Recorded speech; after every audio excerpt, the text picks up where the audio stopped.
మీరు ఇంజనీరింగ్ చేశారా? జాబ్స్ కోసం సెర్చ్ చేస్తున్నారా? 3600 మందికి పైగా స్టూడెంట్స్ కి జాబ్స్ వచ్చేలా చేసిన code Gyan 100 days software course లో జాయిన్ అవ్వండి. మీ కెరియర్ ని బిల్డ్ చేసుకోండి.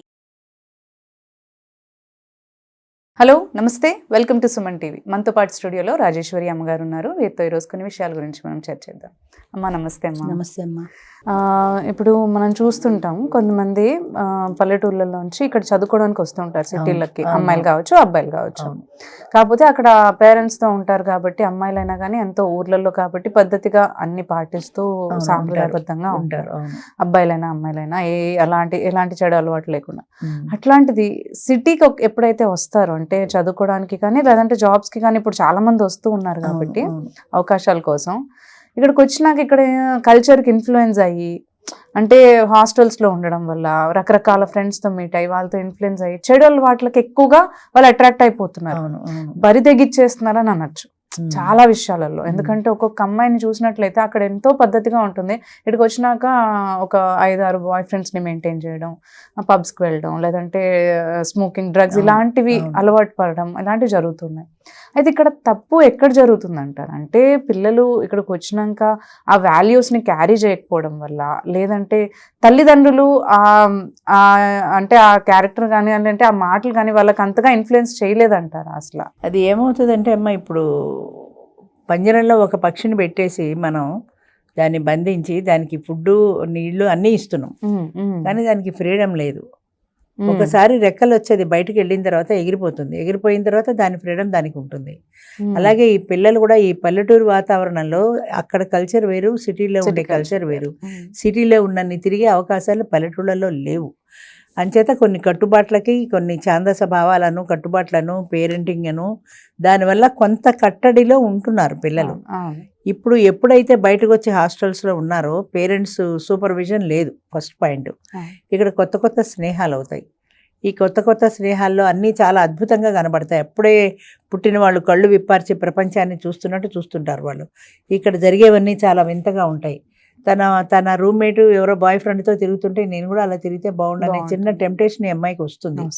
ఆ అమ్మాయి ఫ్రెండ్ ఎవరో ఉంటే పరిచయం చేసింది అనుకో, ఈ అమ్మాయి కూడా ఆటోమేటిక్గా అదే లైన్లోకి వెళ్ళిపోతుంది. అంటే అక్కడ మంచి చెడ్డ అనే విచక్షణ నశిస్తుంది. ఆ వయసు అట్రాక్షన్ అలాంటిది. ఆ వయసులో ఉన్నప్పుడు వాళ్ళకి అక్కడ ఉండే ప్రపంచంలో ఉండేటువంటి ఆ అందాలు, ఆనందాలు అన్నీ కావాలనిపిస్తుంది. అది డ్రగ్స్ అవని, సినిమాలు అవని, షికార్లు అవని, బాయ్ ఫ్రెండ్లు అవని. లైఫ్ ఎంజాయ్మెంట్ అనేది నాకు ఇప్పుడే చూస్తున్నాను అనిపిస్తుంది. పల్లెటూరులో ఉండగా ఆ మిలిటరీ డిసిప్లిన్తో అటు తలెత్తకూడదు, ఇటు చూడకూడదు, అటు వాళ్ళతో మాట్లాడకూడదు, ఇన్ని రిస్ట్రిక్షన్స్ మధ్య బ్రతికిన వాళ్ళకి ఇక్కడికి వచ్చాక ఫ్రీడమ్ రాగానే వాళ్ళకి నా పూర్తి స్వేచ్ఛ వచ్చింది. ఎవరి రిస్ట్రిక్షన్స్ లేవు, పేరెంట్స్ సూపర్విజన్ లేదు. అంచేత ఇక్కడ హాయిగా నా ఇష్టం వచ్చినట్టు నేను తిరగచ్చు అనగానే వాళ్ళలో అణుచుకున్న కోరికలన్నీ ఒక్కసారిగా రెక్కలు విచ్చుకున్నట్టు అయిపోతుంది. ముఖ్యంగా అప్పటి వరకు తల్లిదండ్రులు చెప్పిన మంచి మాటలు ఎందుకు గుర్తురావు అంటారు? గుర్తు రావు అంటే తాత్కాలికమైన ఆ క్షణికావేశము, ఆలోచన, ఆనందం. తాత్కాలికమైన ఆనందమే ఎక్కువ సంతోషాన్ని ఇస్తుంది వాళ్ళకి, ఎక్కువ సంతృప్తిని ఇస్తుంది. అమ్మ నాన్న తప్పని చెప్పారు కదా అని అనిపిస్తే తుంగలో తక్కువ హాయిగా ఇక్కడ నా ఫ్రెండ్ చేయటంలా, నా ఫ్రెండ్ తిరగట్లా, ఎంత తిరిగితే నాకు ఆనందం అనిపిస్తుంది. మా అమ్మ చెప్పిన అణుచుకోవడం కంటే ఇలా తిరగడంలో నాకు ఆనందం ఉంది. అంతే అణుచుకోవాలనిపిస్తుందా, తిరగాలనిపిస్తుందా? తిరగాలనే అనిపిస్తుంది, అణుచుకోవాలనిపించదు కదా. అంచేత ఎక్కడో ఒకళ్ళో ఇద్దరో ఉంటారేమో, అలా అది కూడా డౌటే. కానీ క్షణికావేశంలో ఉండేటువంటి ఆనందానికే ఎక్కువ వాల్యూ ఇస్తారు, కానీ పర్మనెంట్గా ఉండే దాని గురించి ఎవ్వరూ ఆలోచించరు. ఈవేళ నాకు క్లబ్కి వెడితే ఆనందం, పబ్కి వెడితే ఆనందం, అంతే. పబ్కి వెడితే ఆనందమే, కానీ అమ్మ తప్పని చెప్పింది ఇంట్లో ఉండాలని ఎవరు అనుకుంటారు? అనుకోరు. ఆ ఆనందమే బాగుంది, ఆ జీవితమే బాగుంది అనిపిస్తుంది. అంచేత పేరెంట్స్ ఎంత చెప్పని, ఎన్ని కట్టుబాట్లు, వెళ్ళేటప్పుడు పేరెంట్కి కూడా భయమే, పిల్ల అక్కడికి వెడితే ఏమైపోతుందని. అందుకని చాలా జాగ్రత్తలు చెప్తారు, చాలాసార్లు ఫోన్లు చేస్తారు, చాలాసార్లు పిల్ల గురించి ఆరాటపడతారు. ఎన్ని ఆరాటపడినా సరే, అది ఎక్కడో కార్టూనే చూశాను, వాడు అస్తమానం వాళ్ళ ఆవిడ ఆఫీస్కి వెళ్ళాక వాడు ఇంట్లో ఉంటే వాడు ఇంట్లో ఉన్నాడా లేదా అని డౌట్ వచ్చి, ఏది ఇంట్లో ఉన్నావా అంటే మిక్సీ వేయంటే వాడు మిక్సీ పుచ్చుకు వెళ్ళిపోతుంటాడు. అలాగే వీళ్ళు కూడా ఎక్కడున్నా సరే రూమ్లోనే ఉన్నానమ్మా అంటారు. రూమ్లోనే ఉందో లేదో ఏం తెలుసు, కావాలంటే మా ఫ్రెండ్ అడిగాను, ఫ్రెండ్కి ఇస్తే అది ఇద్దరు కలిసే తిరుగుతున్నారు కదా. అది కూడా మేము ఇద్దరు రూమ్లో చదువుకుంటాం అంటే మా పిల్లలు చదువుకుంటున్నారు కాబట్టి అనుకుంటారు. అంతకంటే ఏం చేసే అవకాశం కూడా పేరెంట్స్కి లేదు. అందుకని ఎప్పుడైతే చదువు, ఎప్పుడైతే ఉద్యోగ అవకాశాలు స్త్రీకి ముందు వచ్చాయో అప్పుడే విచ్చలవిడితనం కూడా పెరిగిపోయింది. నేను తప్పుపడడం కాదు, ఉద్యోగ అవకాశాలు రావాల్సిందే, స్త్రీకి విద్య అవసరమే. కానీ ఇవన్నీ ట్యాబ్లెట్ వేసుకుంటే సైడ్ ఎఫెక్ట్ లాంటివి. ఒక ట్యాబ్లెట్ వేసుకుంటే దాని పక్కన సైడ్ ఎఫెక్ట్ వచ్చినట్టే ఈ అవకాశాల వల్ల వచ్చిన సైడ్ ఎఫెక్ట్స్ ఇవన్నీ. ఈ అవకాశం ఎప్పుడైతే నువ్వు ఇచ్చావో సైడ్ ఎఫెక్ట్ కూడా భరించాల్సిందే, లేదంటే అన్ని మానేసి మూసుకొని పిల్లల్ని ఇంట్లో పెట్టి కూర్చోవలసిందే. అంటే పిల్లలు పాడవుతున్నప్పుడు మనం ఎక్కువగా తల్లిదండ్రులనే అంటాం కదా, వాళ్ళ పెంపకం సరిగ్గా లేదని. అంటే ఇక్కడ కూడా మనం అనుకోవచ్చా, వాళ్ళు ఏమన్నా గట్టిగా చెప్పలేదేమో, లేదంటే అంత అదిగా వాళ్ళు నేర్పించలేదేమో, వాళ్ళ తల్లిదండ్రులు ఏమన్నా తప్పు పట్టచ్చు? ఇప్పుడు ఇందులో 2 ఉంటాయమ్మా. పేరెంట్స్ చెప్పే సలహా, వీళ్ళ స్వంత బుద్ధి. పేరెంట్స్ చెప్పే సలహాతో పాటు వీళ్ళ స్వంత బుద్ధి కూడా ఆలోచిస్తుంది కదా. పేరెంట్స్ చెప్పిన సలహాని పాటించాలి అని వీళ్ళ బుద్ధి కూడా వీళ్ళకి హెచ్చరిస్తుంటే నువ్వు కంట్రోల్ తప్పుతున్నావు, అమ్మ చెప్పింది ఇలా చేయకూడదు, అమ్మ చెప్పింది ఇలా చేయకూడదు అని పదే పదే పదే పదే వీళ్ళ బుద్ధి కూడా చెప్తే వీళ్ళు ఆగుతారు. వీళ్ళ బుద్ధి అలా చెప్పట్లా, అమ్మ చెప్పింది నిజమే కానీ బయట ఆనందం దొరుకుతుంది, నేను ఎందుకు మానుకోవాలి, నేను ఎందుకు పోగొట్టుకోవాలి, నా రూమ్మేట్ హాయిగా ఎంజాయ్ చేస్తుంటే నేను ఎందుకు ఇలా మడిగట్టు కూర్చోవాలి అని అనిపిస్తుంది వీళ్ళకి.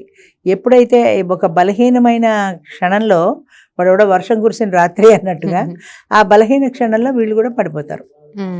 అది చాలా కష్టం అమ్మా. అంటే వాళ్ళ మనసుని, అందుకే ఫస్ట్ నుంచి నేను చెప్తున్నాను, ఆత్మ నిగ్రహం అన్నది ఉండాలి. మన మనసుని మనం నిగ్రహించుకోగలగాలి, మన మనసుని మనం కమాండ్ చేయగలగాలి. నువ్వు కూర్చో అంటే కూర్చోవాలి అది, అంతేగాని నువ్వు తిరుగు అంటే నువ్వు తిరిగేసావంటే దానివల్ల నువ్వు పడిపోయినట్టే.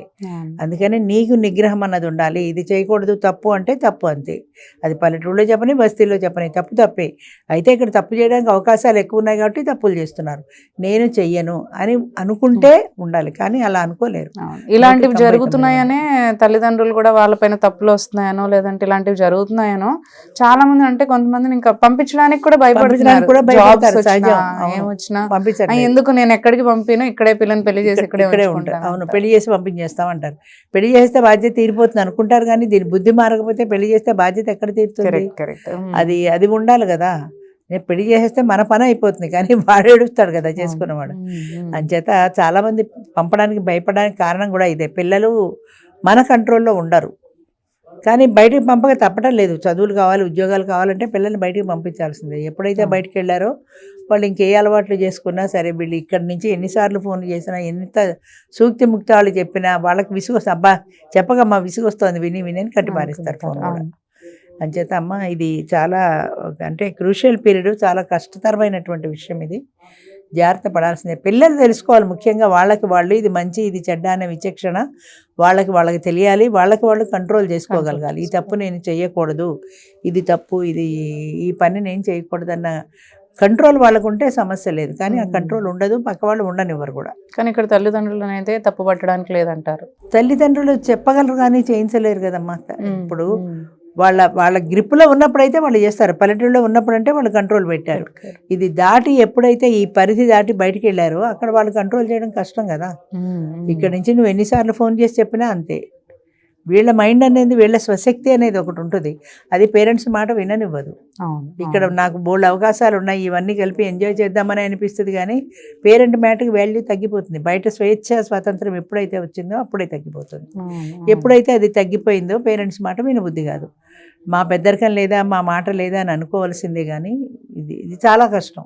ఎందుకంటే పిల్లలు వాళ్ళు ఆలోచించిన వాళ్ళ విచక్షణ వాళ్ళకు ఉండాలి. మెయిన్ వాళ్ళ విచక్షణ వాళ్ళకు ఉండాలి, వాళ్ళ ఆత్మ నిగ్రహం వాళ్ళకు ఉండాలి. ఇది తప్పు నేను చేయకూడదు అని వాళ్ళు అనుకుంటే చేయకుండా ఉండగలరు, కానీ ఉండలేరు. చుట్టూ సమాజం ఉండనివ్వదు, లేవు చుట్టూ సమాజం ఉండనివ్వదు, ఇరుగు పొరుగు ఉండనివ్వరు, నీ క్లాస్మేట్ ఉండనివ్వదు, నీ రూమ్మేట్ ఉండనివ్వదు. ఇన్నింటిలోంచి బయటపడాలంటే ఎంత కష్టం ఎవరికైనా. టెంప్టేషన్స్ అప్పుడేమో బాయ్ ఫ్రెండ్స్ గర్ల్ ఫ్రెండ్స్ ఉంటే తప్పు, ఇప్పుడేమో లేకపోతే బాయ్ ఫ్రెండ్ లేరా అన్నట్టు చూస్తారు. ఇన్సల్ట్. 2-3 బాయ్ ఫ్రెండ్స్ ఉండాలి కూడా కాదు, 2-3 ఉండాలి. అంటే నీకు వాల్యూ లేదన్నట్టే అన్నట్టు. అంతే. సరే అమ్మా, ఓకే అమ్మా, థ్యాంక్ యూ అమ్మా.